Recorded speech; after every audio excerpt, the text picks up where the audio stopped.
खबर पटना से, जहां संजीव हंस से जुड़े मामले में ईडी की रेड देखने को मिली। मनी लॉन्ड्रिंग केस में बड़ी कार्रवाई हो रही है। मुख्य अभियंता तारणी दास के ठिकानों पर ईडी की रेड। सर्च के दौरान करोड़ों रुपए भी इस दौरान जब्त किए गए। संजीव हंस से जुड़े मामले में ईडी की ये रेड देखने को मिली है। मनी लॉन्ड्रिंग का एक पूरा मामला है जिसको लेकर के कार्रवाई की जा रही है और मुख्य अभियंता तारणी दास के ठिकाने पर जहां ईडी के द्वारा रेड की जाती है, तो इसके साथ ही ईडी के सर्च के दौरान करोड़ों रुपए भी इस दौरान जब्त किए जाते हैं। संजीव हंस से जुड़े मामले में ईडी अपनी कार्रवाई को आगे बढ़ा रही है और ऐसे में पैसों की बरामदगी भी हुई है। हमारे साथ हमारे संवाददाता उत्कर्ष भी हमारे साथ लगातार बने हुए। उत्कर्ष, देखिए, सर्च के दौरान जहां करोड़ों रुपए मिलना और ऐसे में ईडी लगातार अपनी कार्रवाई आगे बढ़ा रही है, तो वहीं इस पूरे मामले को लेकर के जहां मुख्य अभियंता तारणी दास माने जा रहे हैं और उनके ठिकाने पर जब रेड की जाती है तो पैसे की बरामदगी भी हुई है।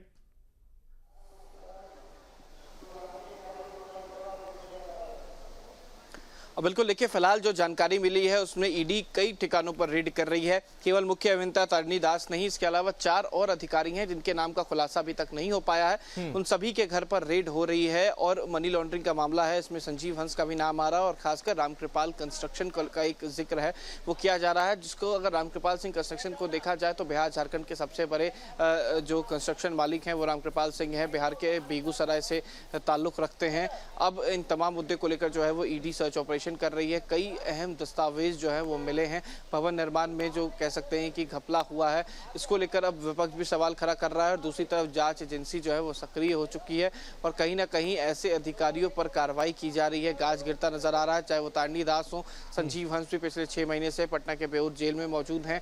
तो अलग अलग मुद्दे पर, चाहे वो ऊर्जा विभाग में घपला हो या फिर भवन निर्माण विभाग में घपला हो, ईडी की जांच जो है वो सक्रिय है और ऐसे में आज कार्रवाई हो रही है। फिलहाल तारणी दास समेत 4 और अधिकारी हैं जिनके यहाँ ईडी की जो है वो छापेमारी चल रही है। आने वाले समय में ये तमाम चीजें जो है वो साफ हो जाएंगी। वहीं इसके साथ ही जैसा कि आपने कहा, विपक्ष भी तमाम सवाल खड़े करा और ऐसे में एक आ जा सकता है कि जिस तरीके से चुनाव भी लगे हुए हैं और ऐसे में विपक्ष को भी हमलावर होने का एक मौका मिला है और यही वजह कि वो उसको भुनाने की कोशिश कर रहा है।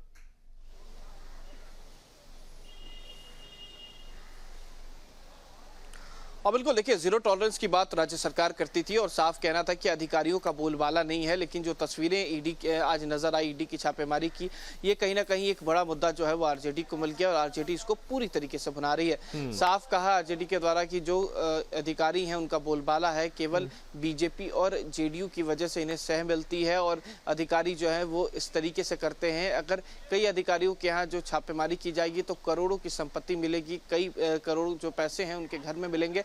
तो ऐसे में मुकेश रोशन आरजेडी के विधायक हैं, इसको भुनाने की कोशिश कर रहे थे और साफ कहा कि अधिकारियों का बोलबाला है, यहाँ पर जीरो टॉलरेंस की बात नहीं होती है। अधिकारी जो हैं वो जमकर पैसे कमाते हैं और नीतीश कुमार के संरक्षण में होता है।